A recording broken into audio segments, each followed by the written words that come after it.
Live, brought to you from the Eternal Word Television Studios in Birmingham, Alabama.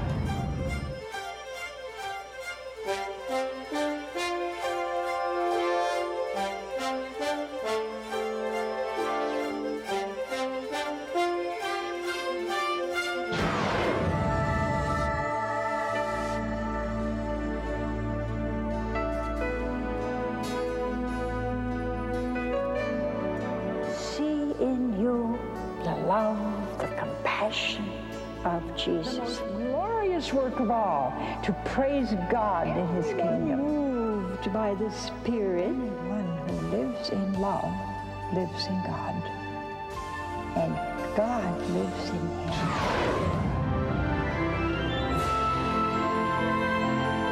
What a wonderful thing is our church. This whole network is built on trust. The essence of evangelization is to tell everybody Jesus loves you. We're all called to be great saints. Don't miss the opportunity.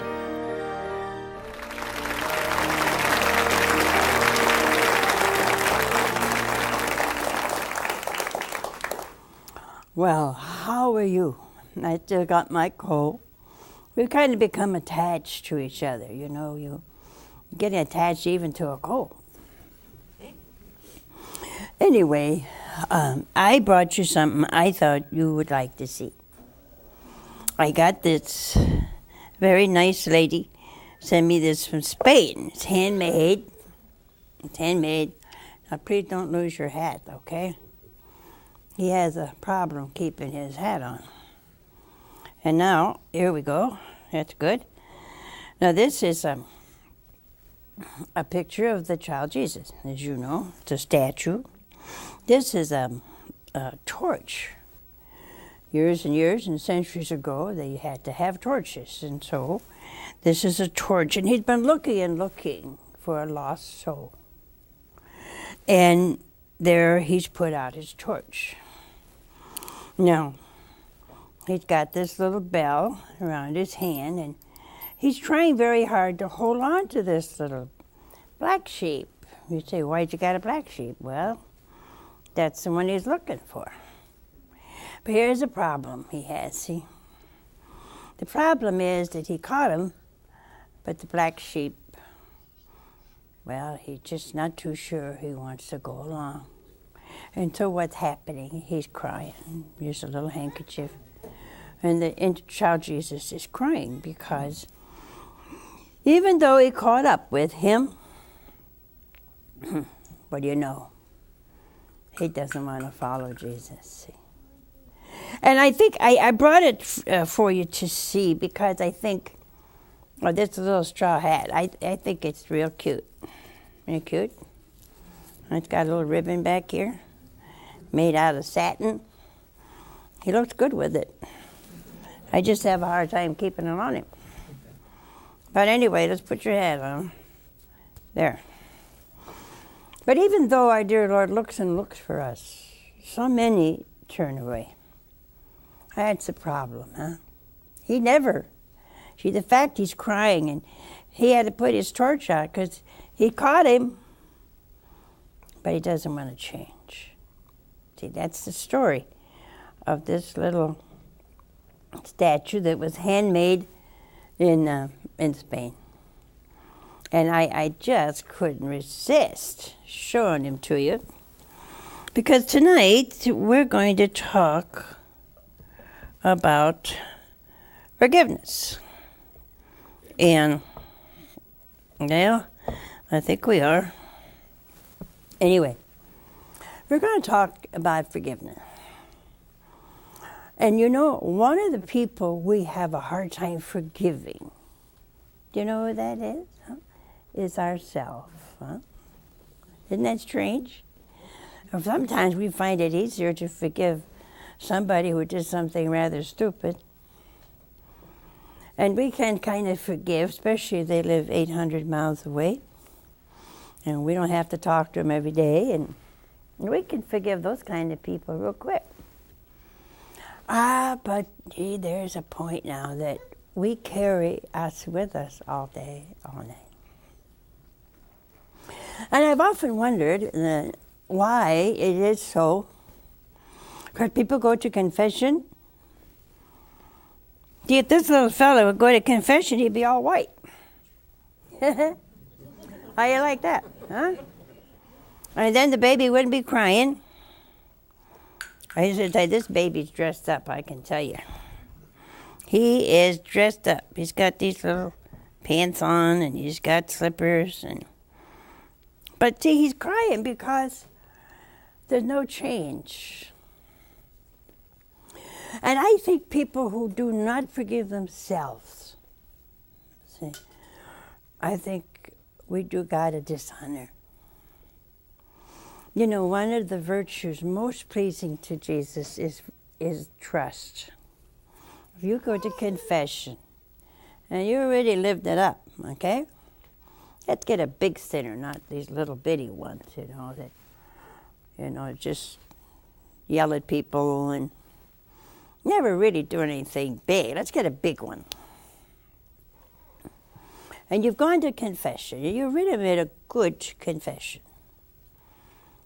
Now you walk out. You say, well, I feel humbled. Well, is that humility? I don't know. I'm not sure. Why? Because you didn't forgive yourself. And you would think it would be easier to forgive yourself because you can excuse yourself. Don't you excuse yourself? Yeah, so-and-so made me do it. You ever say that? If she wasn't such a pill, I wouldn't have lost my temper. You ever say that? Yeah, we all say that. We blame somebody else. Well, maybe if you lived in the desert, then what would you do? You had nobody to blame. So that's one thing we do. We're not humiliated so much, because humility makes me know myself. Do you know yourself? Are you this little guy here? This little black sheep?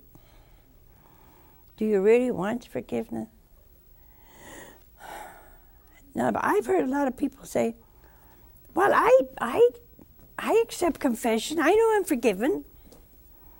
Well, then what is your problem? Huh?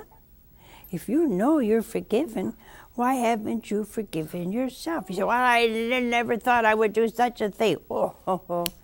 Humility said, yeah, buddy, you're lucky you didn't do worse.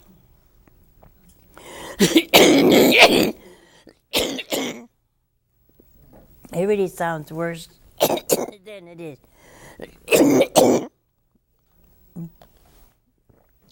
Well, now I don't have any place to put this thing. I need a bigger table. No, I got it. Don't worry. Okay.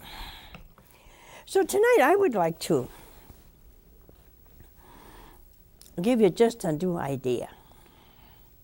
You've gone to confession, and Father given you penance, and you know in your heart that God himself has forgiven you. I absolve you. Oh, what a beautiful thing to hear. Now, you start walking away, and you're going to do one of two things. Your heart is going to burst with joy as you're back with the Lord. Or you're going to just lament, and you're going to think what? Of God? No. Of being grateful? No. Of being regretful. You really can't believe you did this, and so you don't forgive yourself. You say, well, I don't feel forgiven. Oh, you can't go by your feelings. You see, our church teaches us that once you've made a good confession, and that priest says, I absolve you, that's the Lord. See? But now when you go away, you think about it. You get up the next morning and you think, oh no, why did I do that? Now that's a total lack of trust. Total lack of trust in the awesome forgiveness of God. See? You remember the time I said on the air, go to confession. And when you're done, go out and have a big ice cream soda. Celebrate. And a man wrote to me, he says, I hadn't gone to confession in 30 years. Do you mind if I went and had a pizza? I said, have 20 pizzas. But see, we have to celebrate. We have to just go and say, thank you, thank you, thank you, thank you, Jesus. Because that kind of remorse is not of God. See, if you look at Peter and then look at Judas, you think, well, Judas did pretty good. He threw those silver coins back. They didn't want them. And he hung himself. Oh, wait a minute. That was not accepting forgiveness. It wasn't even asking for it. See, he despaired. Now Peter comes along and he cries and cries and cries.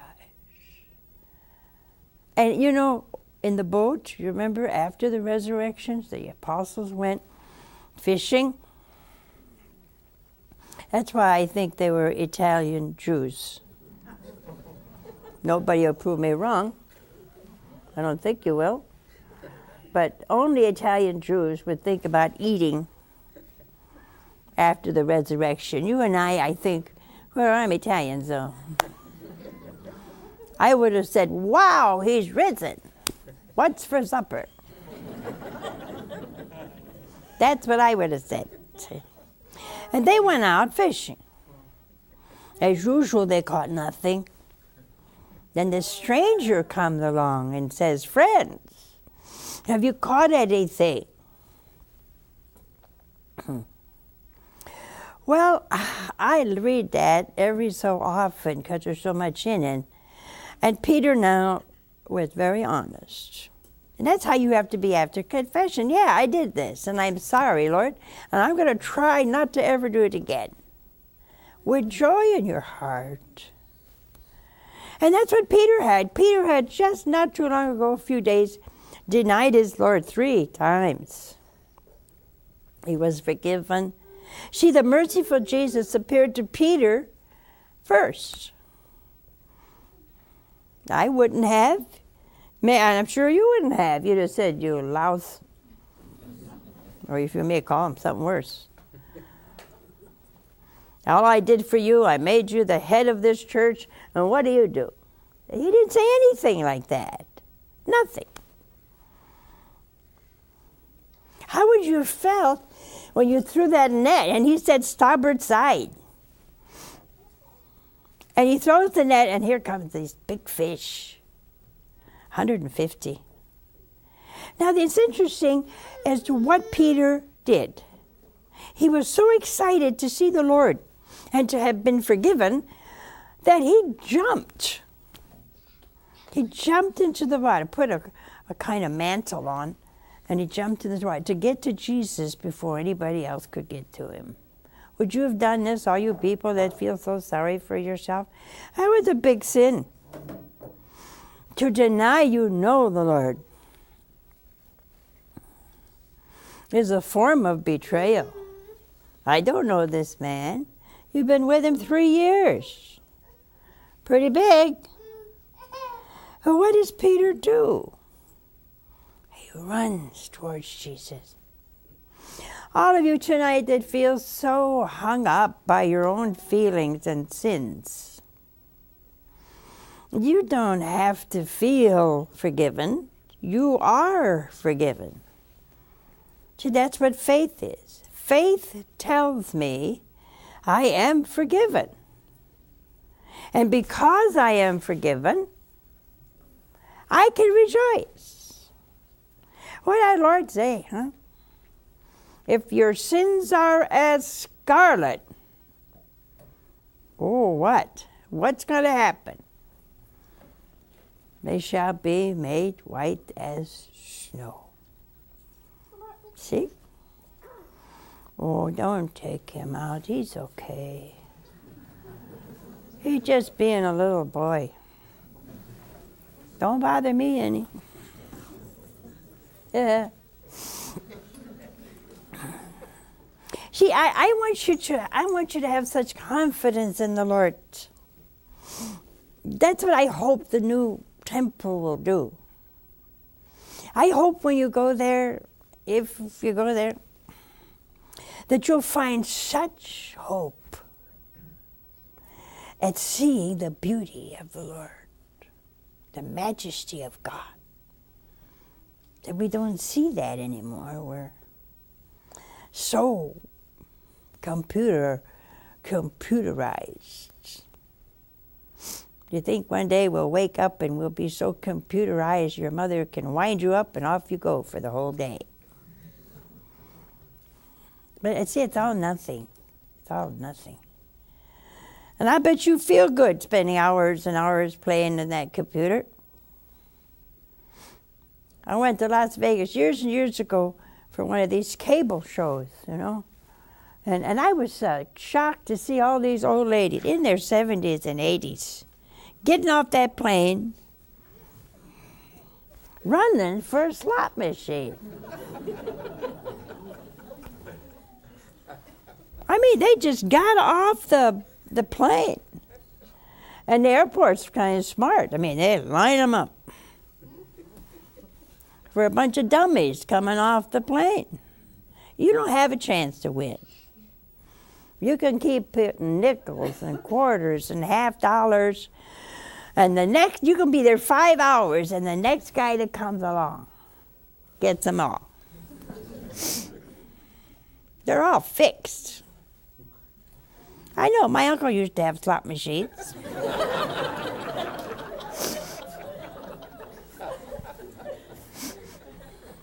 Yeah. I come from the other side of the tracks, see? And he knew I was hungry one day, and I went in his place of business, let's put it that way. Yeah, it was interesting. And he looked at me and he said, "You want to play slot machine?" I said, "I don't have any money."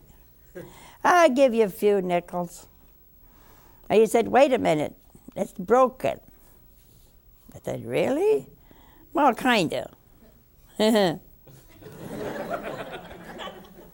he went in the back of it and he started fiddling around with the slot machine, and I put one nickel in and it's emptied. Boom.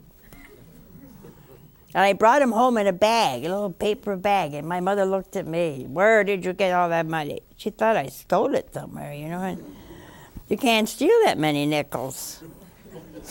I said, "I won them." "Where?" "Uncle Honey's place." "Oh, yeah? Bring him back." "You didn't win him. He fixed the machine." I said, "Well, I got him. I didn't care if he fixed the machine or not, you know?"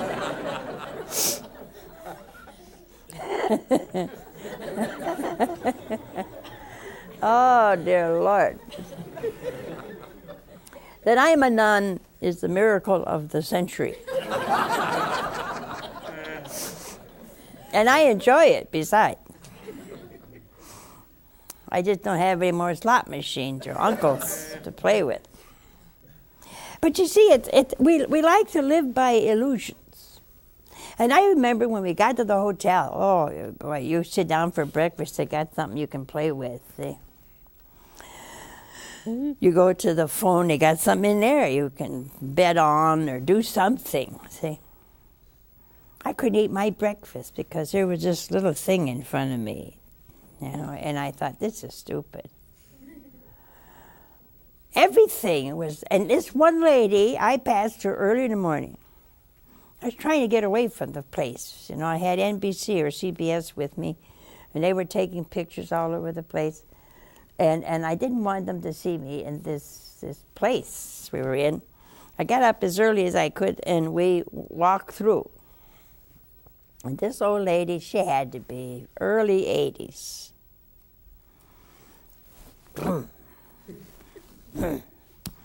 I bet she had the strongest arm in town. The strongest arm. Well, I went for lunch, and there she was.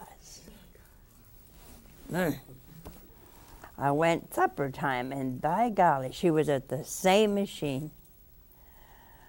And I wanted so bad to say, lady, you got one foot in the grave. You're not going to win no matter how long you stay there. But she was having such a good time losing quarters. Now, why is it? That's what I want to know. You're going by feelings, right? You want to go by feeling? Okay, they all feel good. But when they leave, they may make a couple $100. Sometimes people, when they feel guilty, will send me 10%, and they'll say, I was in Las Vegas. Well, that's interesting. I want to say, what are you doing there? And I won, but don't say how much they won. And this is 10%. $10. Oh, you didn't win very much. I like to know what you lost. Nobody ever tells me what they lost. But they said at the end, every letter mostly will say, we had such a good time. Well now, do we know how to have a good time? Don't you think if you've not been to confession 10, 20, 30, 40 years, don't you think that you'd have a better time by going to confession and say, Lord, you're so wonderful. You have forgiven me all my sins. Oh, that has to be the most wonderful feeling, if you want a feeling, in the whole world. All that burden, all that guilt is gone. Mary Magdalene had a lot. That she had 7 devils. What's that mean? Well, it means she did every possible sin you could think of. She did it. Now, your mind, see, is where you make a mistake. When Mary Magdalene went into that banquet hall, you got to wonder how she got in there. Women were not allowed unless she'd been there before. And the man said, the big shot there said, well, if this was a prophet, he'd know what kind of woman this is. And I wanted to say, how do you know, buddy? How do you know what kind of woman this is? You see, we just are kind of sometimes hypocritical.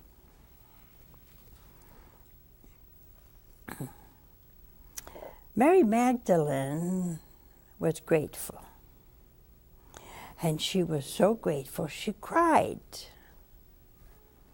Oh, she must have had a long list. She cried, and she got our dear Lord's feet all wet. She had long, beautiful hair, and she took her hair and wiped them off. Everybody was criticizing her. Now, I know some of you by temperament are not emotional. You go to confession, you say all your sins, and you walk out, and that's the end of it. You don't feel anything. That's okay. Don't worry about it.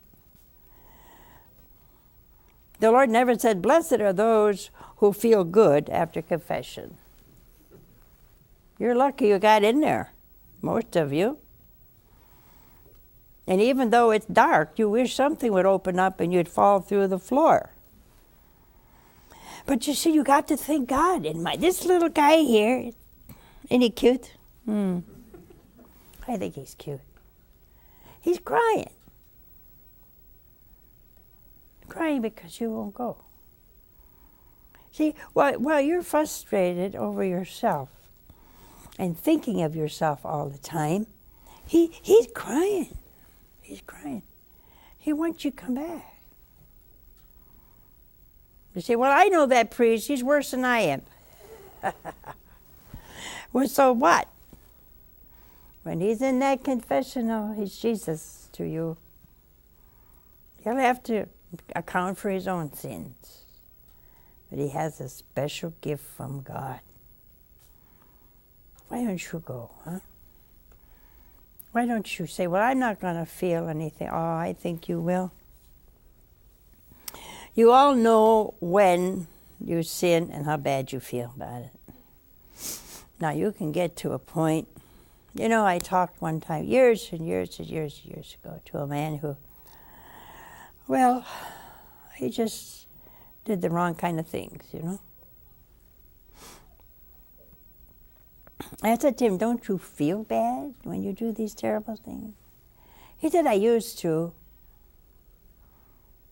I said, you used to? Well, I don't anymore. You don't want to get to the hardened state, you see, where nothing really matters. And what happens, huh? Well, when you don't go to confession year after year after year after year, you run the risk of having a hard heart. And I'll make a bet you have a hard time forgiving, huh? Some of you wake up in the morning and you got Aunt Susie on your mind. And you hate Aunt Susie, or you hate your mother-in-law, or you hate your father-in-law, or you hate somebody. But see, what happens if you die with hatred in your heart? Not too good. Not too good. And you got to think that the person you hate the most here may be the first one to greet you at the pearly gates. Now what would you do? Ever think of that? Would you look at that individual and say, you're here?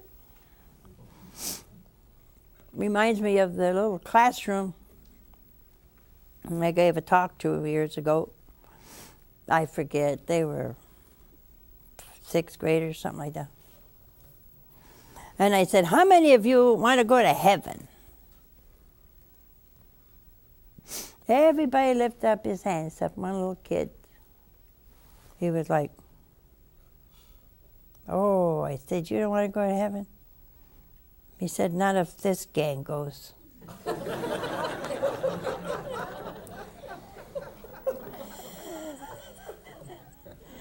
Haven't we always somewhere felt that way? You look at this pill, and you think, oh, Lord, I'll never be able to make heaven if he's there. I told you several times about the woman who came to me so upset. I mean, her husband was something else.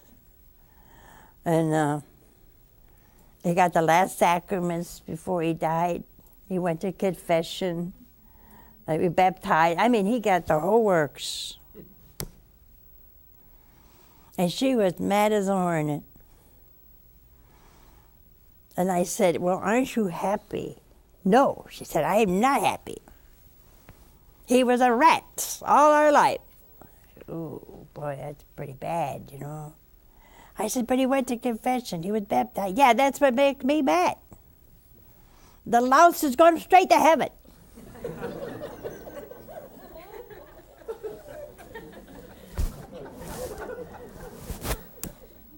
I didn't know how to answer her. I said, but, well, I said, you got to be happy about it. No, I'm not. I want him to suffer a little bit. Like 50 years I want him to suffer in purgatory. I said, well, what a great gift from God that he forgave you having oh, hey, if you got baptized on your deathbed, what a grace, huh? Boom. Well, she wasn't happy over it. See, there's a deep-rooted punishment we want to give everybody. We don't mind if people go to heaven that have offended us. We just want them to suffer a little bit. Miserably suffer, and then we feel better about it. You know, in the old days, for vaudeville days, they used to say, go break a leg, which meant, I hope you're successful. What a way to do that. Somebody said to me about 18 years ago, 17 years ago, I thought he was serious. He wanted me to break a leg.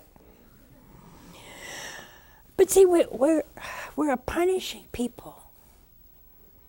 We don't mind even forgiving sometimes, but we just want everybody that hurt us to suffer a little bit. Slip on a banana peel, do anything. But don't be happy. Why? Because you hurt me. Well, see, that isn't Jesus. When our dear Lord on that cross said, Father, forgive them. Now that would have been sufficient. But he excused them. He said, they don't know what they're doing. Oh, hey. If we're Christian and we read this book, I not only have to forgive, I have to excuse. I don't think people know what they do.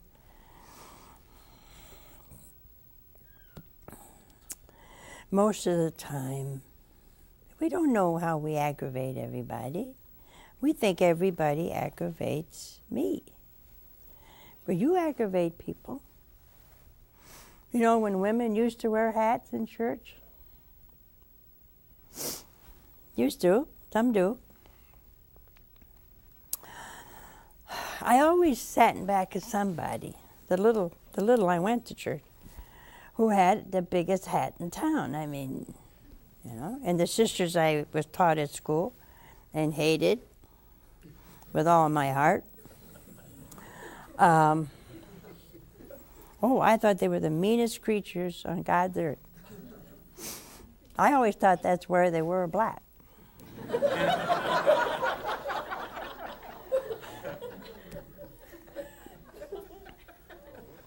I used to look at them like I was trying to find out what makes a nun so mean. Anyway, so they would look at you and like, what'd you just do? You know, it looked like it was accusatory. I don't think they do that today. And maybe it was just me. But you see, we have to look at each other not only with a forgiving heart, it has nothing to do with feelings. It has to do with faith. You say the Our Father, huh? You do? Mm-hmm. Forgive us, as I forgive. You really mean that? You know what you just said? Forgive me, Lord, as I forgive. Oh, boy. Well, then that's what you're asking for. Give your neighbor the benefit of the doubt. You know, they don't mean it. They really don't. Most of them are being themselves. Some people are very frank. They think they're being honest. Where did you buy that horrible dress? Well, if you think it's horrible, we can't help that. You don't have to say it. Just, I'm being honest. No, you're being very hurting. Do you like this painting? It's horrible. Who made it? I did. Oh, really? You obviously don't have any talent.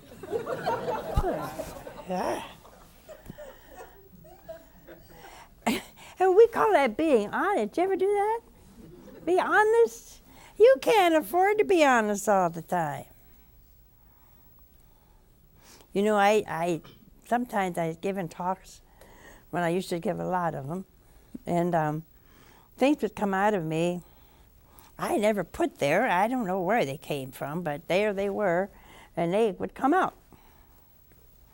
And I was at a big convention in Florida, and that week, I bet we got 20, 25 letters where husbands left their wives. They married 25, 30 years. And during the talk, this kind of dawned on me, see? And I started to say that, you men out there, I said, we get a lot of letters of men leaving their wives. And I said, you men, after you get in your 50s or 60s, look around for some young chick. I said, your bald head is no morning sunrise.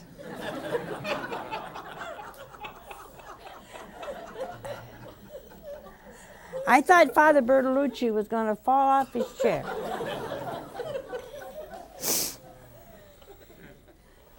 And I didn't mean to hurt anybody, bald head. I can't help you have no hair.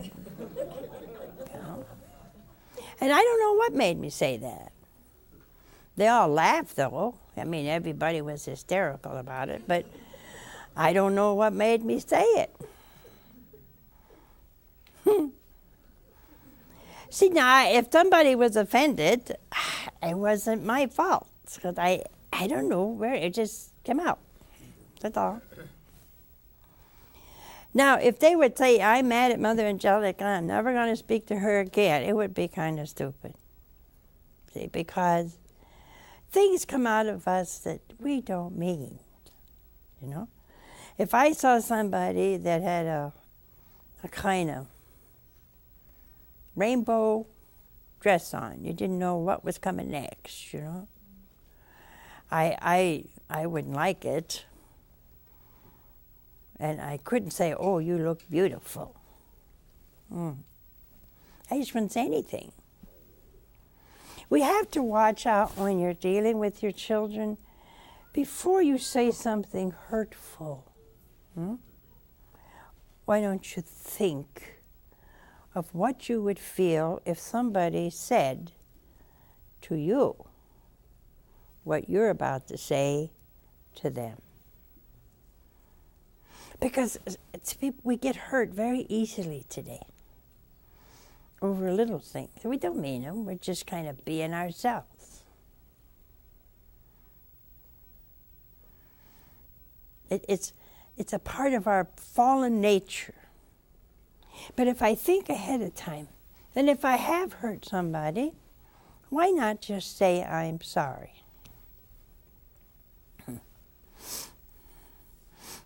I had a couple they were having trouble, and I said to the man, why don't you send your wife some roses? He said, are you nuts? I said, no, I think it'd be a wonderful gesture. He said, nope, she'll think I'm stepping out. Oh, I said, she wouldn't think that. That's a beautiful thing to do. He said, you're sure? I said, positive. Well, a couple of days later, I got a phone call. And she said her name, and she said, something terrible happened. I said, what? My husband sent me roses. I said, isn't that nice? She said, no, he's stepping out. I said, yes, I know. You do? I said, yes. Who is it? I said, me. I'm the one that told him to send you those roses. See, we judge wrongly. And then you wonder why things happen in your life. See? Give your neighbor the benefit of the doubt. And be careful what you say. Then when we're ready to go to confession, we have to be honest. Say, Father, I hurt somebody's feelings because I told them what I thought was the truth, and it turned out to be a disaster. Be honest. You can't fool God. He knows. All of you are hiding in the dark. Hey, forget it. He sees you, dark, light, whatever. He sees you. And he knows. You can't hide from God. All he wants you to say is, Father, I have sinned before you and heaven. And I'm sorry. Now, is that so hard? No, that's not hard. So what is standing between you and becoming a white sheep? Pride. I don't think there's one priest that hasn't heard it all. You say, well, he knows me. Well, there's thousands of priests around. Go somewhere else. Put a handkerchief on your mouth and they won't know who you are. The Lord never said the priest has to know who it is. It's like the woman that went to confession and she accused herself of putting on makeup. And Father said, that's not a sin. For you, Molly, it's a necessity.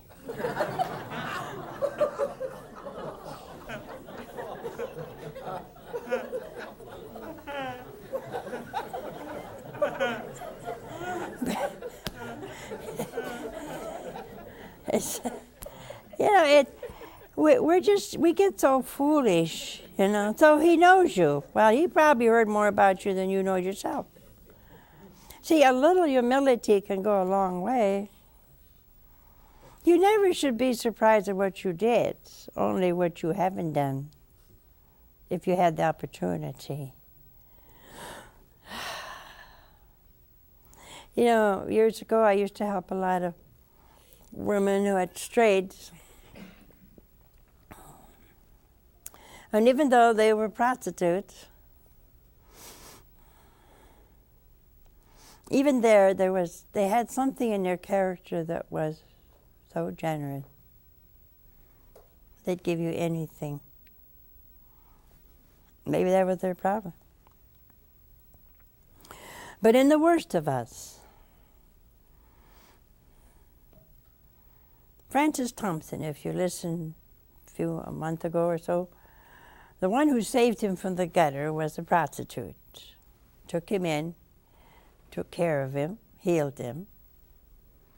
And when she felt he finally got a chance for his poetry to be known, she went away. She disappeared. She didn't want to spoil it for him. I thought that was heroic virtue, even from a prostitute.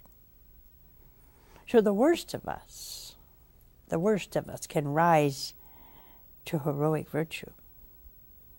You can't write anybody off. You can't.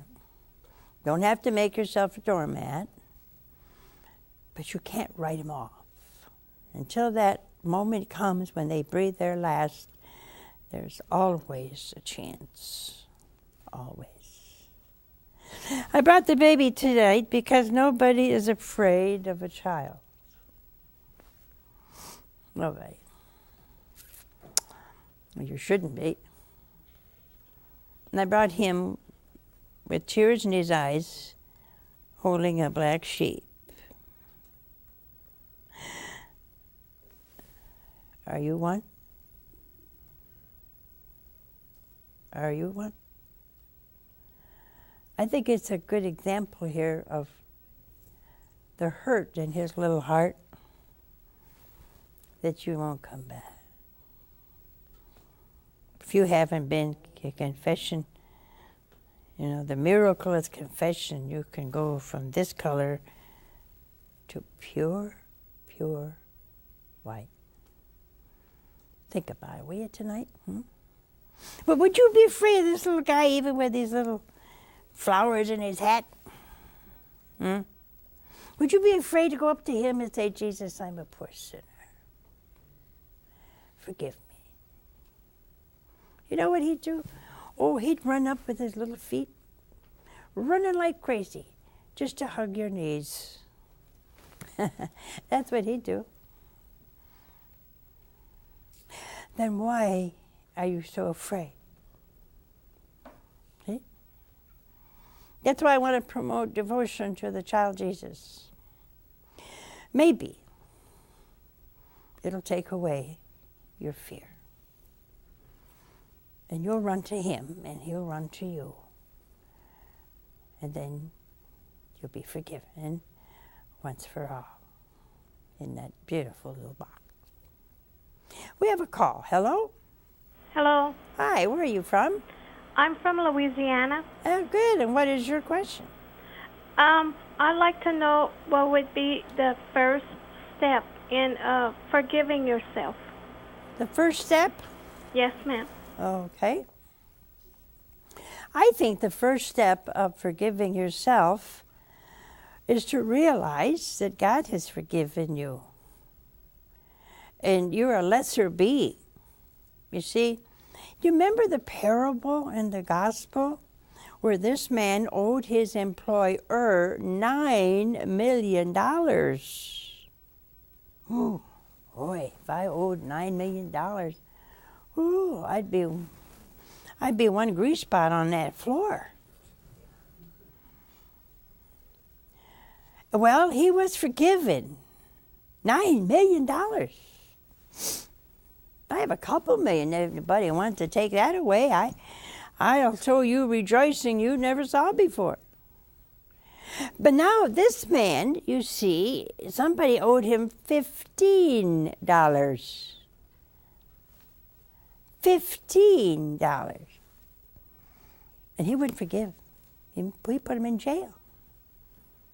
Now, once you realize, you see, that we have offended the good God, all holy, all majestic. And he said, hey, I'm going to write it off. You don't owe me a thing. Oh. Well, you're the one with the $15, see? So I would think the first step is to look at the attributes of God. I may possess compassion. God is compassion. I may possess a little bit of mercy, but He is mercy. And if you know in your heart, in your mind, that we have offended a great God, and He's written it off. He said, it's okay. You're sorry, I forgive you. That's the joy that we miss. Why? Because we're concentrating on the $15 instead of the $9 million. Makes a big difference, huh? Secondly, I would ask Our Lady to help you. Why? Because she stood at the foot of the cross. She also forgave those who crucified Him. She's your mother. She's your mother. Well, now go to her and say, sweet mother, please teach me how to forgive myself. You pick up the pieces, see? You know, our Lord told Angela Filigno, one of my favorite saints, the past is dead, He said. Some poor woman in Coleman last night, gone back to the farm, lost about 20,000 chickens. It's a lot. The electricity went off, and before they could do anything, there were that many chickens dead. Did you ever smell that many chickens dead? No? Thank God. Because when we passed from that point to that point, it was awesome. Terrible. Well, why do you keep thinking of that when it's gone? The past is dead, the Lord said. The future, unborn. Unborn. You say, well, I'm afraid I'll fall into that sin again. Yeah, you need to be afraid. But ever grateful that He forgave you. I would use those two. A little humility wouldn't hurt you. Wouldn't hurt you. When you get up in the morning, you say, Lord, keep me today from serious sin. We have another call. Hello? Hello? Hi. Where are you from? From Massachusetts. Oh, good. And what is your question? My question is, why do people go to jail? Why do they go to jail? Like they choose a life to be there, or sometimes I don't understand that. Well, I think it is hard to understand why people lie and cheat. The law has to punish, you see. You know, when it was a mortal sin to eat meat on Friday or not to go to Mass on Sunday, everybody went to Mass. And you couldn't stuff a piece of meat down anybody's throat if you tried. And now, they don't care about anything. You're supposed to substitute. I want to know what you substituted last Friday. What? Nothing. You didn't even think about it. Didn't know it was Friday. It takes a little bit of fear, but the law is the law. And if there wasn't a punishment with law, you have no right to kill. You have no right to steal somebody. That's the commandments. You have no right to covet. If you do, you got to take the consequences. And you see, we all suffered. I know my liberal brother don't believe in original sin. Boy, you're in trouble. If you can read a newspaper and tell me there was no original sin, because the consequences are still there. You know, to me, spaghetti is, without question, the most wonderful food in the world. Now, you may think that liver sausage is the most wonderful food. Fine. I think it's spaghetti. But now that I'm 76, I can't eat the tomato sauce. So now what? I know if I eat a big platter of spaghetti, or a second helping on top of that, I am going to have one rip-roaring stomachache. Say, what's the point? Well, the point is I know I'm going to have a stomachache. Now I eat it anyway. Who am I going to blame for the stomachache? Me. I'd say it was worth it. That's stupid. It's not, that wasn't worth it. I take Alka-Seltzer, Tums, Maalox, all these things. What if I'd have just shut up and not eaten the spaghetti? There's other food there. So what? I refuse then to accept consequences. So if you kill or you lie or you rob, there are consequences. Has to be. If there were no consequences, if there wasn't a punishment, you wouldn't be able to walk out in the street tomorrow. Now we sin. Why? Because we have what we call the consequent tendencies. I told you about the twins that came in to see me years ago, and they had one of these all-day suckers, this big. And one come in and said, "You want a lick?" It's kind of sloppy, you know. But I took it. I said, well, he doesn't have too many germs. He's too young. So I went, He's real happy. The other one hid it behind his back. Now, these are twins. And he hid it. He didn't want me even to see it, let alone give it to me. And what is that? It's a consequence. He was baptized. He's a nice little pure kid. But selfish he was. His brother generous. These are consequences. I have to know that. I am Italian. I don't have much patience. I like everything done yesterday. Today is too late. I want it done yesterday. Well, sometimes you can't have it yesterday, see? So what? Well, I have to control myself. I have to know they're doing their best and I'm doing mine, and it's not going to be done until next week. But it's hard for me, see? I think if you're doing something for God, you got to do it now. Well, everybody don't feel that way. So that's a consequence for me. My Italian temper is not patient. I was born that way. I was almost 12 pounds when I was born. My grandmother said I looked like I was up and at 'em. Lots of hair, rosy cheeks, ready to go.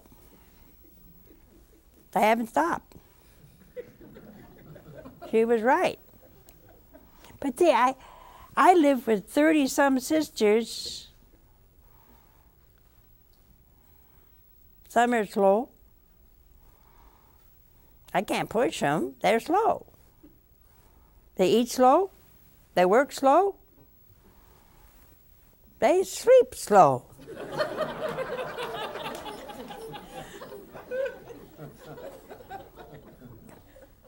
But I'm not like that, see? If I'm going to eat, I eat it and I wait. It's not very bright, but that's the way I am. It's in front of me, eat it. They take their butter or they eat one thing at a time. That aggravates me. By the time you eat, that aggravates you? The time they eat their beans, the meat's cold. And I watch them eating one at a time, one at a time, one at a time. I say, isn't it cold? Yeah. Doesn't it bother you? No. I hate cold food. Why cook it if it's cold? Now, nobody in my upstairs, my sisters are saintly. They have to be saintly to live with me. They don't care if it's cold. They don't care if it takes them 20 minutes longer to eat than it takes me. See, we're all different. We all suffer from each other's consequences. Some people, I like to say, move. Well, they're not going to move. They don't say why they should move. Isn't that aggravating? Yeah. Some of you are married people like that. One's very fast, the other one, Lord save us, can't move with a derrick. That's where we have to forgive and forgive and forgive. And now I got 30 seconds to tell you, please be generous to EWTN. Please be generous. It's very important. This network is yours, and we don't have anybody else but you. And these are summer months, and summer months are always hard. So please, before you go to bed tonight, make a resolution. In the morning, I'm going to think of Mother and a little envelope. Don't forget. I love you. Bye now.